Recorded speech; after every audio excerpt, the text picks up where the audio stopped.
सावन के महीने में शुक्ल पक्ष की भी अष्टमी पड़ेगी और कृष्ण पक्ष की भी अष्टमी पड़ेगी। बोलो पड़ेगी कि नहीं पड़ेगी? दोनों पक्ष में अष्टमी पड़ती है।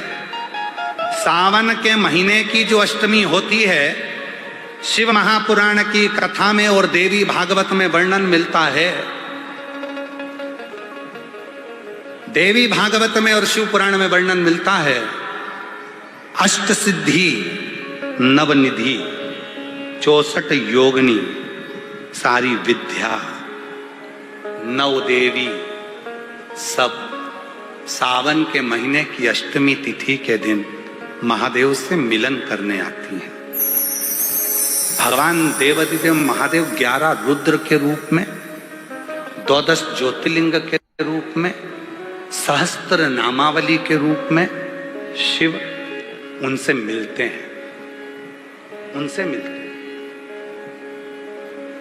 वो समय होता है प्रदोष का समय, शाम का समय, जब सावन के महीने की अष्टमी तिथि पड़े, चाहे वो उजाले की पड़े चाहे अंधेरे की पड़े, अष्टमी तिथि पड़े, शाम के समय 2 दीपक, एक लंबी बत्ती का एक गोल बत्ती का, शिव के मंदिर में अपनी कामना कर कर, जो बच्चों को अच्छी नौकरी चाहिए या कोई बीमारी का हल चाहिए या धन की कमी है या कोई समस्या है, एक लंबी बत्ती किसके लिए है?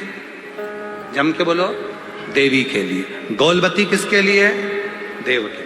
2 बत्ती घी की, गोल बत्ती को जलाओ पहले, फिर लंबी बत्ती का जो दिया हो उसकी बत्ती का मुख गोल बत्ती की ओर हो, वो बत्ती अपनी ओर नहीं हो। समझ में आ रहा है ना सबको?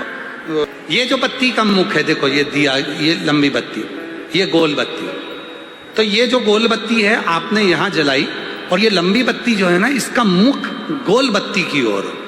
64 योगिनियां, अष्ट सिद्धि, नवनिधि, 9 देवियां, सारी विद्या। शिव जी की जो गोल बत्ती है, शंकर क्या है? ज्योतिर्लिंग, ज्योतिर्स्वरूप। माँ दुर्गा क्या है? ज्योति स्वरूपा।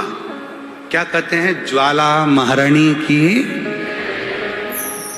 ये ज्योति के रूप में जब हम गोल बत्ती के सामने अष्टमी के दिन प्रदोष के समय पर लंबी बत्ती का दीपक, पहले गोल बत्ती का दिया जलाया, फिर ये लंबी बत्ती का मुख उधर की ओर कर कर दीपक को जब हम प्रज्वलित करते हैं और अपनी जो कामना दोनों दीपक के सम्मुख में करते हैं, वो कामना पूर्ण होकर ही रहती है। पर करना क्या है? दोनों अष्टमी को, सावन के महीने में जो उजाले पक्ष की अष्टमी आएगी उस पर भी करना है और जो अंधेरे पक्ष की आएगी उस पर भी।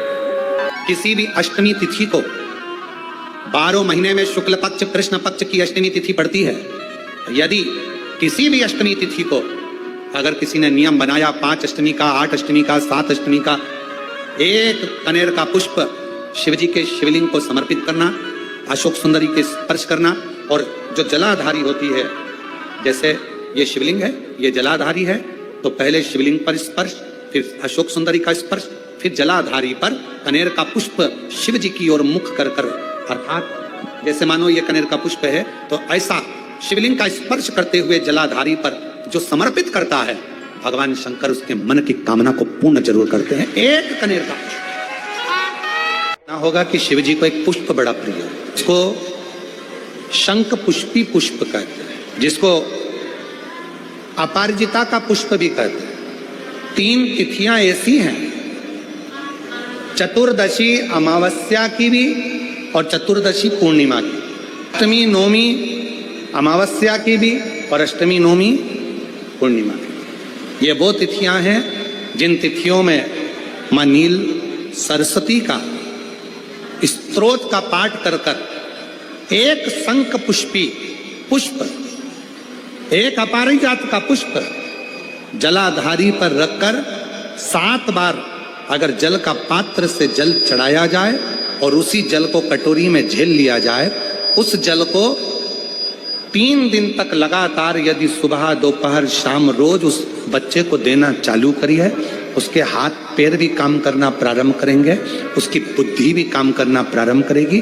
जो वो पलंग पर पड़े पड़े राल टपकाता रहता है, उसको लोग कहते हैं कि 18 साल का हो गया और दिमाग केवल 10 साल का है, 5 साल का है। उसमें धीरे धीरे बुद्धि प्रबल होना प्रारंभ हो जाएगी और वो भी एक दिन कार्य करना प्रारंभ। श्रावण के महीने में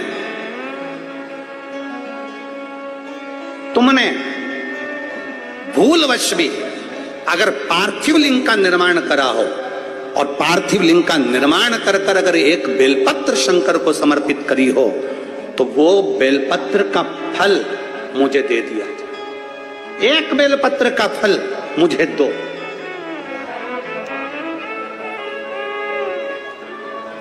एक बेलपत्र का, हाँ, केवल एक बेलपत्र का फल मुझे दे दीजिए, केवल एक बेलपत्र का फल मुझे प्रदान कर दीजिए, केवल एक बेलपत्र का फल मुझे दे दीजिए।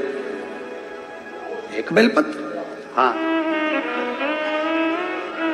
पार्वती जी कहती हैं इस बच्चे के लिए, मैंने हजारों वर्ष तक अगर तप करा हो तो वो तप भी तू ले ले, मैं तुझे देने को तैयार हूं।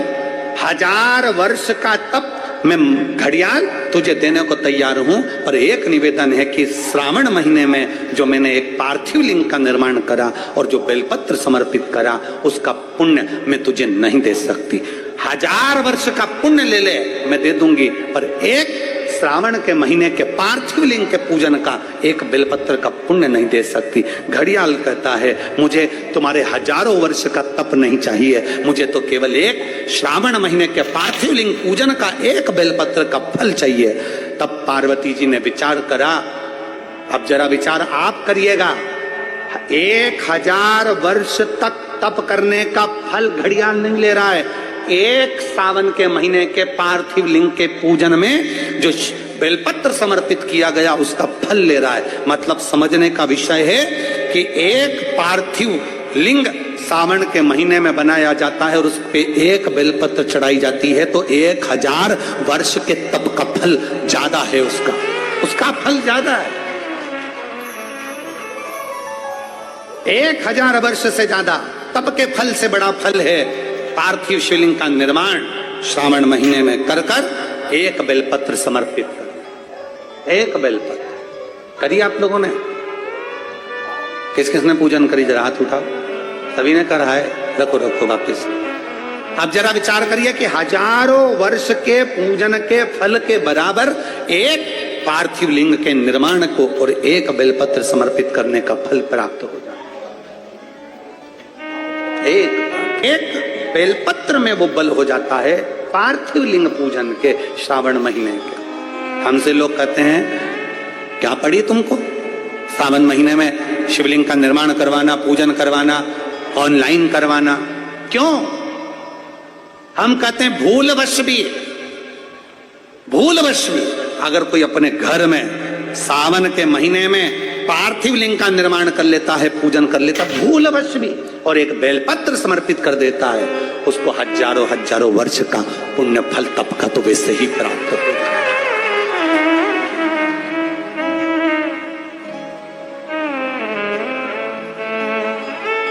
अब इतने कम से कम जिस दिन पार्थिव लिंग का निर्माण करते हो आप लोग, पूजन करते हो, उतने समय तो कम से कम तुम्हारे विचार तो अच्छे रहते हैं, तुम्हारी बुद्धि तो अच्छी रहती है, तुम्हारा चित्त तो अच्छा रहता है। उतने समय तुम भगवान शंकर की भक्ति तो करते हो।